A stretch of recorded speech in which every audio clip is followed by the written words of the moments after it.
मैं नवीद मसीह, मेरी खिदमत है लावारिस लोगों को ढूंढना और उनको उनके घरों तक पहुंचाना। इस बंदे की तकलीफ़ मुझसे देखी नहीं जा रही थी। ये देखें, कीड़े इसके ज़ख्म को खा रहे थे, साफ नज़र आ रहा है। इस वीडियो को ज़्यादा शेयर करें ताकि इनका कोई अपना मुझे मिल सके और मैं इसे इसके घर में पहुंचा सकूं। इसे साफ़ सुथरा कर रहा हूं ताकि जो भी इसे जानता है या इसका कोई रिश्तेदार मुझे देख रहा है तो ज़रूर मुझसे राब्ते में आए। मेरा नंबर साथ चलेगा। आज मैं आपको नेक सामरी की एक तमसील सुनाऊंगा।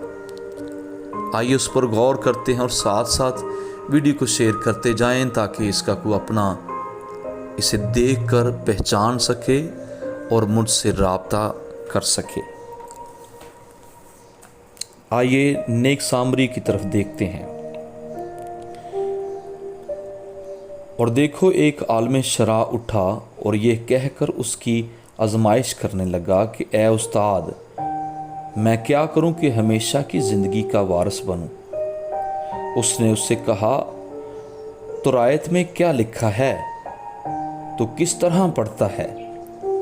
उसने जवाब में कहा कि खुदावंद अपने खुदा से अपने सारे दिल और अपनी सारी जान और अपनी सारी ताकत और अपनी सारी अक्ल से मोहब्बत रख और अपने पड़ोसी से अपने बराबर मोहब्बत रख। यहाँ जो लफ्ज़ आगे आने वाला है, काहिन और लावी, आज के दौर में ये मौलवी और पादरी हैं। आइए आगे देखते हैं। उसने उससे कहा कि तूने ठीक जवाब दिया, यही कर तो तू जिएगा। मगर उसने अपने आप को रास्तबाज़ ठहराने की गर्ज से यस्सु से पूछा, मेरा पड़ोसी कौन है? यस्सु ने जवाब में कहा कि एक आदमी यरूशलेम से यरू की तरफ जा रहा था कि डाकुओं में घिर गया। उन्होंने उसके कपड़े उतार लिए और मारा भी और अधमुआ छोड़ कर चले गए। इत्तफाकन एक काहिन उसी राह से जा रहा था और उसे देखकर कुतरा कर चला गया।